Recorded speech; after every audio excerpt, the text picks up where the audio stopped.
Qatnashchilari mana bizda Mikrokredit bankimizda ishlamaydigan ayollar, ishlamaydigan yigitlar, erkaklarga ikki qilaliglarimiz bor, produktlarimiz bor. Mana biznesni rivojlantirish uchun 300 milliongacha, mening mahallam produkti bo'yicha 50 milliongacha. Bular ayollarga 26%, 4 yilga biznesga birinchi qadam, 4 yilga ayollarga 26, erkaklarga 27%.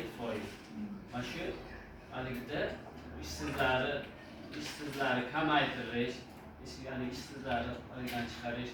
Bular buning uchun fuqarolar o'zini soliq olgandan o'zini band qiladi, band qilib bitta kafil bilan bankka murojaat qiladi.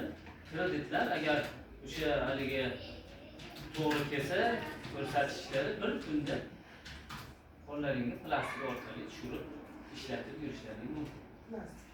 Naqd pul berilmaydi. Plastikka tushirib beradi. Shu bir 4 yilga.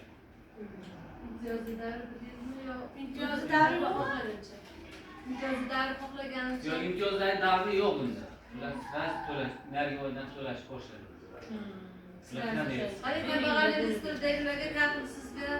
Yo'q, kafilsiz bizda kreditlar yo'q. Ular endi haligi bo'lishi mumkin, fondlar qanaqadir kafilsiz endi. Ammo lekin shunaqa nimalar ham bor, chiqyapti, bitta savol bilan kelyapti, qaydadir aytilgan. Eshitganman.